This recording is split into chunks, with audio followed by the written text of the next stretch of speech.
Hello and welcome to lesson 10 in this tutorial series on how to learn how to program using Scratch. Now, so far in the lessons we've looked at, we've covered a whole range of basic programming techniques.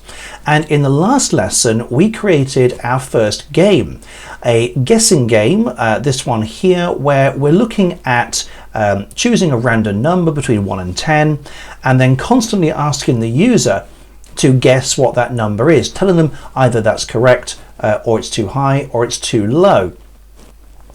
In this lesson, what I want to do is to cover a couple of ways in which we can improve this game by using some of the programming techniques we've looked at in previous lessons. So the first thing that I want to look at is the range here. So set the secret number to a number between 1 and 10. Now that's fine, but it's a little bit easy, of course. It's a simple game and most people will probably want to have a more challenging game. But if we want to change that range, so a random number between 1 and 100 for example, we would have to go into the code and change it within the code and then go back and run it. And that's not ideal, especially if we're getting other people to play the game. We don't want other people going in and changing our code because they might mess it up. So what we need to do is to have something in our game which asks the user how hard they want to make the game, what number they want to guess up to. And then we'll use that number to make the game as easy or as difficult as they want. Now I'm going to be using nothing more than the programming techniques we've already looked at in the previous 9 lessons. So what you could do is have a think now about whether you think you can work out how to do this. So this line here, set secret number to a number between 1 and 10, is going to have to be changed and another couple of lines put in somewhere so that we are asking the user, what number would you like me to guess up to? And then use that number instead of just having the number 10. Now if you think you know how to do this, or you'd like to have a go, which is fantastic, then pause the video for a moment, go and have a look at how to do this with your game, test it out, see if you can get it working. If you can, that's fantastic. If not, then come back here, I'll show you now how to do that, and we'll see perhaps whether you were quite close to the right answer perhaps and just needed a bit of tweaking.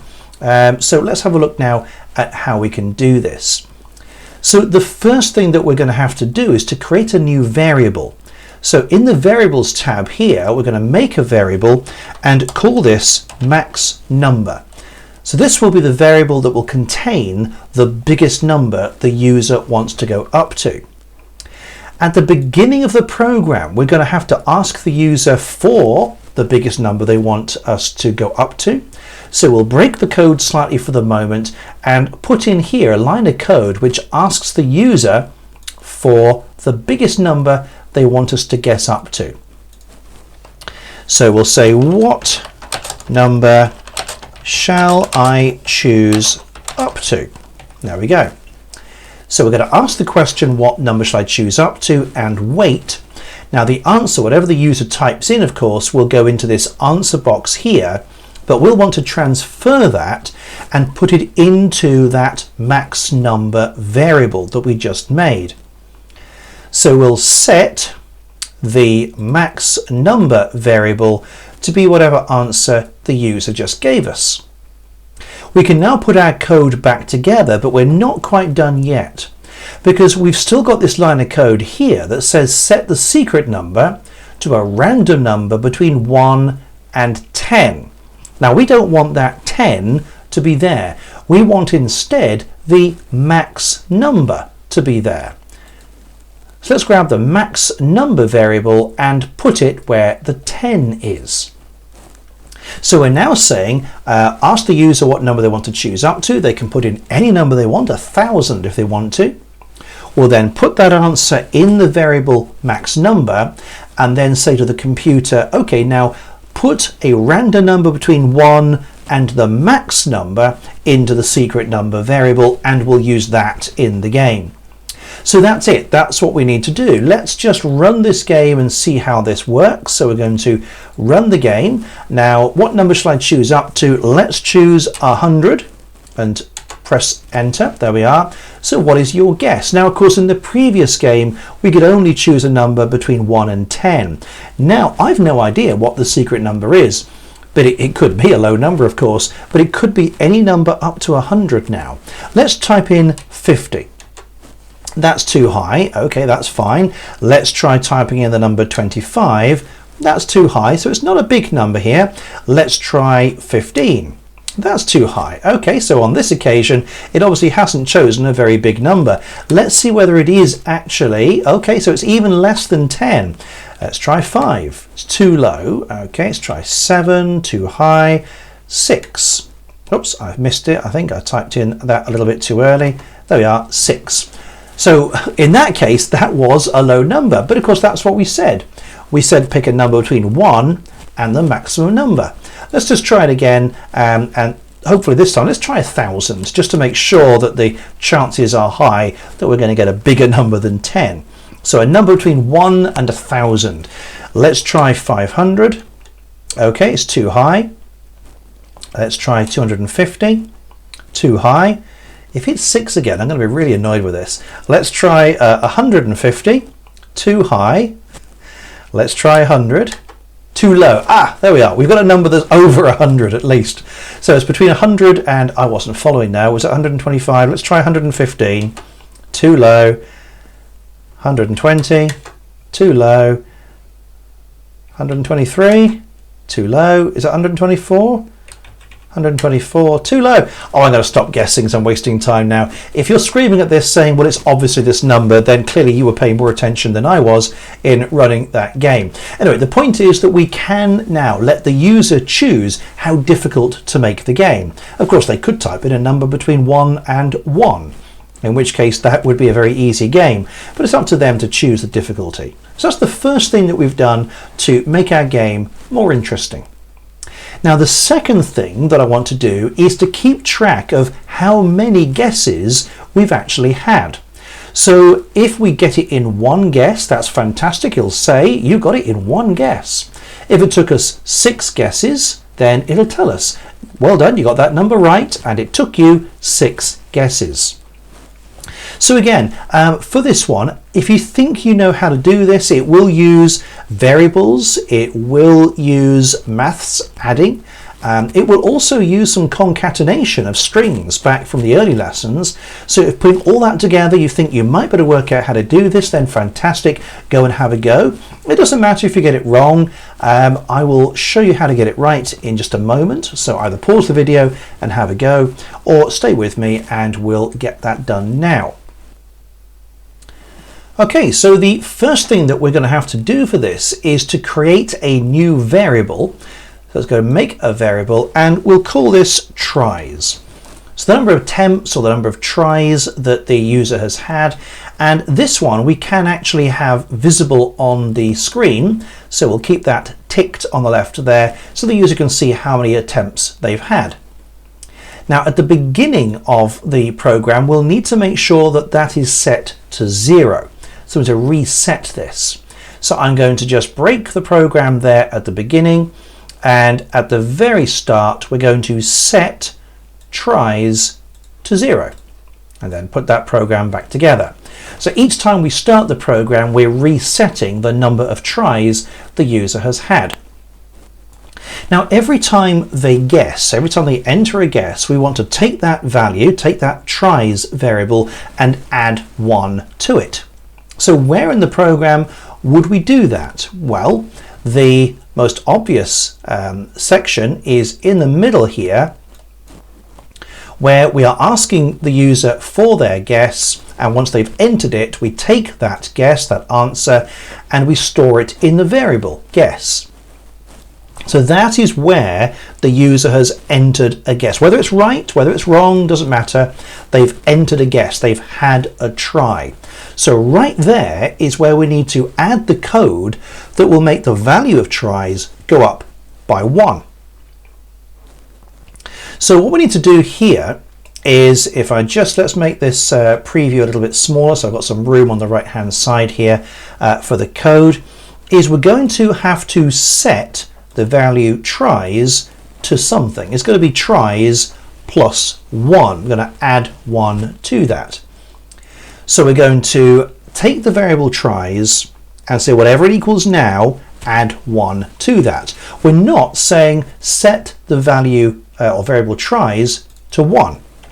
We're not doing that, because every time they guess, we're setting the value of tries to 1 again every time, so it'll never be more than 1.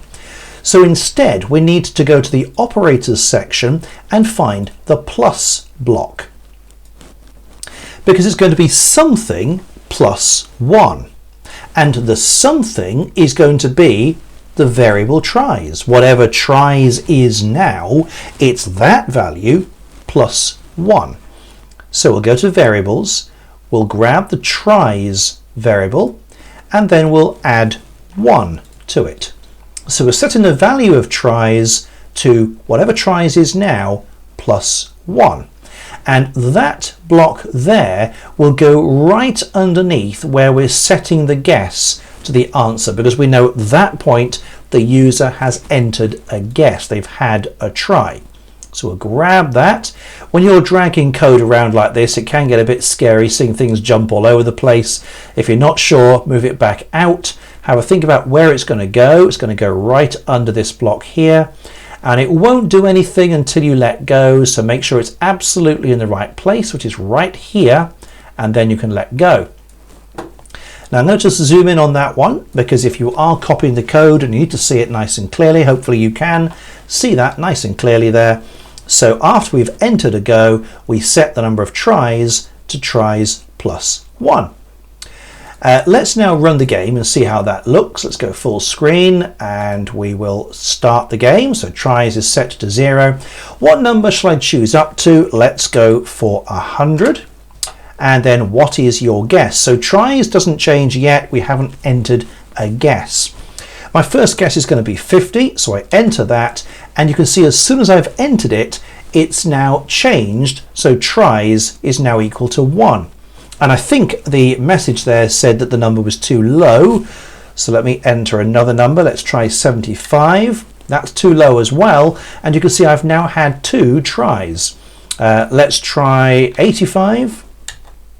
Too high, so it's between 75 and 85. Let's try 80.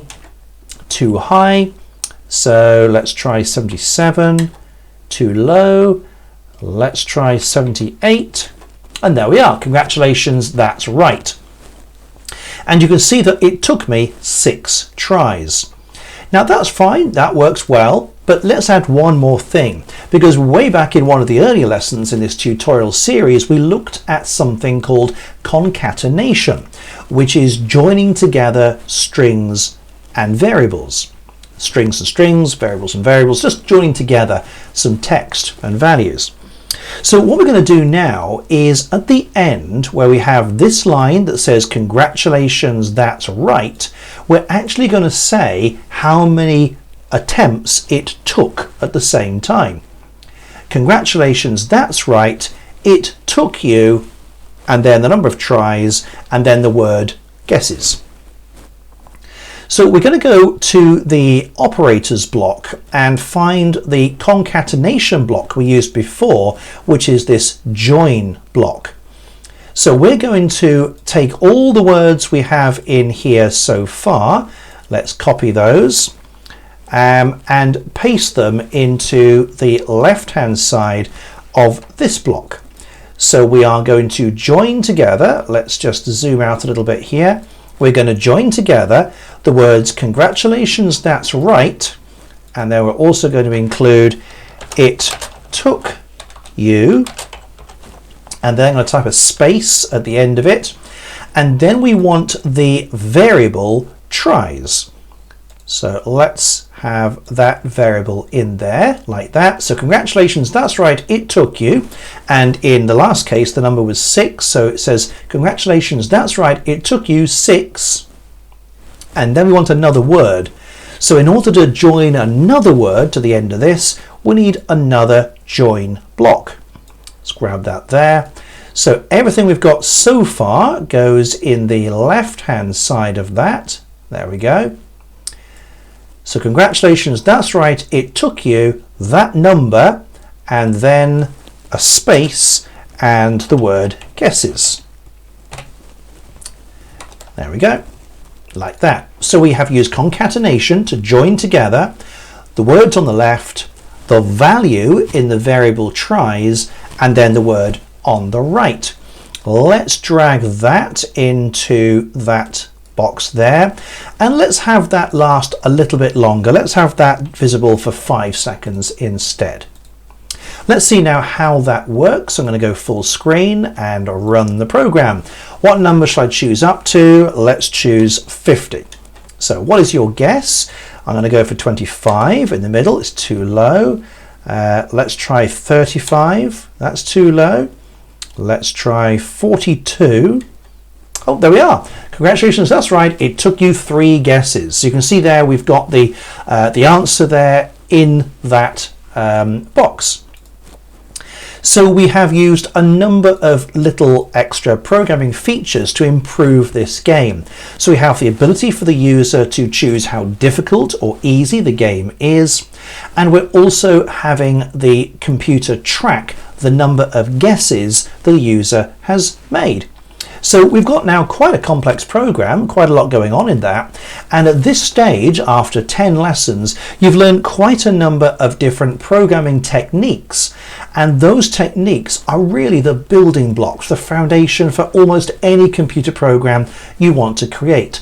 Yes, there are certain other little features which we'll cover in some of the next tutorials, but at this point you've learned quite a lot of the basic programming tools or building blocks that you'll find in any programming language, no matter how complicated other languages might seem. At their heart, they are made up of these same programming techniques. They're still made up of data types such as numbers and strings. They're still using variables, and they're using selection statements that use if something, do something else. They're using loops like our repeat block. They're using input, they're using output, they're using concatenation. So a lot of these programming techniques that we've looked at, you'll find in any other programming language. It's just recognizing how they look and exactly how to put them together. So if you're looking at this video on the computerscience.click website, then the next section in this course will be a quiz which will look back at the last 5 lessons. So everything about numbers, operators, relational operators, all this sort of stuff, and a little bit about this game we've just made as well. And then after that we'll move on to the next section of the course. If you're looking at this on the YouTube website, the Tech Train, then you'll be able to just follow through the playlist and go on to the next tutorial. But if you would like to get a certificate at the end of the course, then just simply enroll for free on this same course on computerscience.click, and you'll get your certificate at the end. So there we are. Good luck if you're doing the test next. If you need to go back over any of these videos, of course, you're welcome to do that. They're all still available. Otherwise, I will see you after the test and in the next video. I'll see you then.